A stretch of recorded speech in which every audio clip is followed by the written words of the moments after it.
All right, similar figure notes. Here we go. Talking about your state standard G4, and you're looking at your notes. These will be attached as well, not just this video, but the physical paper PDF notes as well to Google Classroom.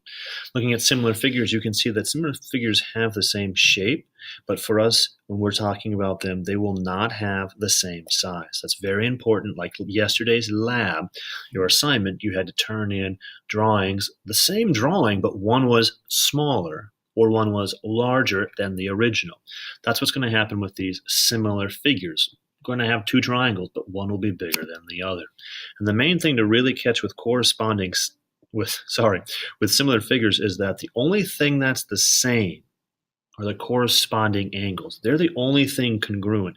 But what we'll be dealing with today more so is the fact that these corresponding sides are proportional, or rather make equivalent ratios, which are the same fractions. We're going to put that into play today. As you're looking here, the screen's covering part of your notes. You can see them in front of you, but what you can see on the screen, please note, this symbol here, that means similar. So please write that into your note that is how you say that two shapes are similar. In this case, triangle ABC and triangle DEF are similar. And of course, in front of you now on the screen, but also in your notes, you can see that we have two triangles.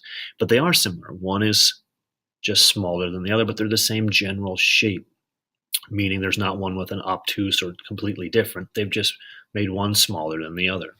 When we list them out, side lengths are corresponding. They're proportional, meaning if we make a ratio or a fraction of side AB, that corresponds to the side DE here. In our notes, these are letters. On your assignment and on the next slide, it'll make more sense when our examples deal with numbers. But for right now, dealing with side length names, you see over here as well, keep going around. You can compare that to side BC. And if you make that a ratio or a fraction with side EF, it'll be simplified down to the same one, same ratio, same fraction, same number. And one more time, again, going all the way around. For me, I'm going to go C to A on this one. And yes, order does matter in geometry. There's more than one way to name it, but since I'm going that way, I'm going to do it the same way here.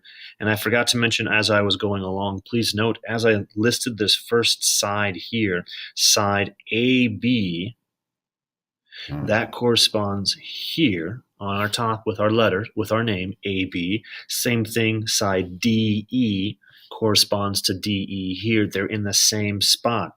So it's the same thing when we're talking about our angles. These are the only things that are congruent that are exactly the same. So when I say angle A, that is congruent. It corresponds to angle D, which you can see up here. Angle A and angle D in the names are in the same spot.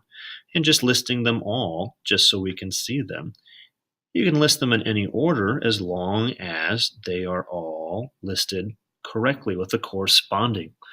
So again, B corresponds to E, C to F, which we can see in the picture that they're in the same spot, which tells us if I told you angle F was 30 degrees, you could tell me angle C is the same thing, vice versa, and more examples. But what we're looking at is here. Now, I saw on your notes that this one's printed differently, so let me just quickly change that.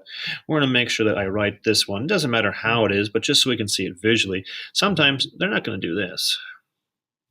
They're going to flip it. So you have to work spatially. Now, again, not perfectly drawn, and talked about this in class, that you take what you're told that this is a parallelogram, may not look like it, but just go with it. Now, everyone, what we're talking about is Parallelogram A, excuse me. So I'm going to circle that up. You don't have to, but we're going to see which one of those, B or C, which one is similar. In class, I said if you're a good guesser, you might have to do less work. So you can pick one of them. Just pick which one I want to go with. I'm going to pick B just to go with it.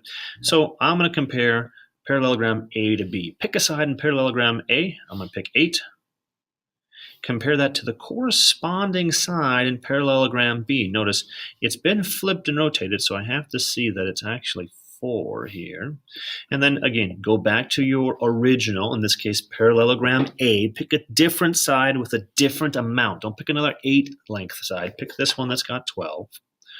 and then compare that to its corresponding side over here, which is 6. Now, there's a few options you can do here. One of them could be the fact that you could just look at it and tell me that 8 divided by 4 is 2, and 12 divided by 6 is 2. So they have the same ratio.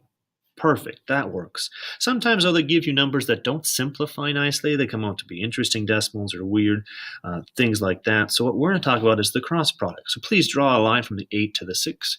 Cross product meaning you're going diagonally, or cross product meaning to multiply. If you want to, you can show me the work, but since we're here in advanced class, 8 times 6 is 48. Just write it on in. And then do the other cross product going the other way, which is 4 times 12, which is 48. Since those are the same, then your final answer is, in fact, that parallelogram B is similar to parallelogram A. If you guessed wrong and did parallelogram C, when you do the cross product, you get an answer that gives you a false statement, one that says 48 equals 144. That's not true. So if that's the case, if you picked parallelogram C and started with that one, then you'll have to do work to prove parallelogram B. Even though it should be parallelogram B, don't just assume that. Here's what we're really going to use this for. Notice that they are similar. So now it says find the value of x. Pick one triangle and stick with it. Since I know more about this little triangle, I'm going to make that my first one. Thus, I'm going to pick a side in that little triangle. I'm going to pick side 8. And I'm going to compare that to its corresponding side in the other one. X equals, and then go back to the original, back to the first one, which for me was the small one. 4, and then compare that to its corresponding side, which is 6. Here's where we're really going to use those cross products. When we talk about the cross product again, here we go. 8 times 6 gives us that 48. The other cross product this time gives us 4x. Now, chapter 1, we dealt with all types of equations. This is just a one-step equation where from here, you're just going to take and you're going to divide both sides by 4, solving for x. I've kind of run out of room down here, so I'm just going to sneak it on in. I apologize for that. But that means x equals 12. And you're done. Careful. Talked about this in class. Go back and read the directions. It said find the value of x. So the value of x is 12.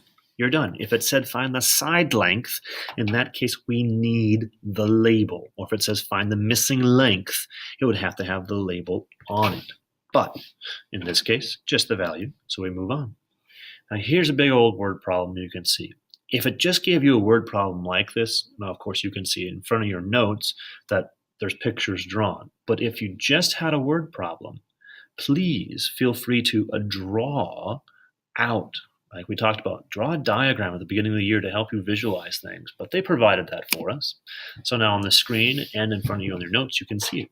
We've got a painting and then a replica, which has been made smaller, but they are similar, meaning that one has just been shrunk. Thus, we can find what our missing value is. Pick a side. Again, since I know more here in this first shape, I'm going to go here and I'm going to pick side 12. Be careful, they will rotate things on you. So make sure when you're going to your next shape that you are picking, in fact, the corresponding side, which they haven't done any rotating. So we can just put that right on in. And then again, go back to the one you started with. I highlighted it so you can see exactly which one I'm starting with. So that's what has to go in the numerator. Going back to this first one, the actual painting, and picking a side length, and then coming down and putting that over its corresponding side, h. From there, do your cross product. Again, calculators, please, please, please use them because you're going to get interesting numbers. Not all of them are going to work out nice. So when we take a cross product here, you get 56 and 25/100 equals the cross product here of just plain 12h. Divide by 12, and by absolutely no means do you need to do that mentally. Please have a calculator. Even if they have nice ones, you can still use a calculator the whole way through it. Since this is a nice terminating decimal, write it all out. Nowhere in the directions they say to round, so just leave it that way. But now again, notice it asked in the word problem. Be very careful. Did it ask for what is the missing length or what was the value of h? Since it asks what is the height, please make sure on this one that you actually include the label. But go back here, go to the replica, and be careful. Check that label. The label on the replica is inches, so we will make sure that we call ours inches as well. There are more examples in your notes, extra practice. If you want some extra practice, you can do that. If you have questions, please see me. Otherwise, here are your I cans, hoping that you can identify similar figures. And the main thing we really want to do is find unknown measures. The assignment is here. You can pause it to write it down. It's also in your Google Classroom. It's on the homework calendar, and it is in your 2.5 book assignment in the grade book underneath comments. Thank you so much. Please see me in the morning or Ramrock or after school if you have any questions.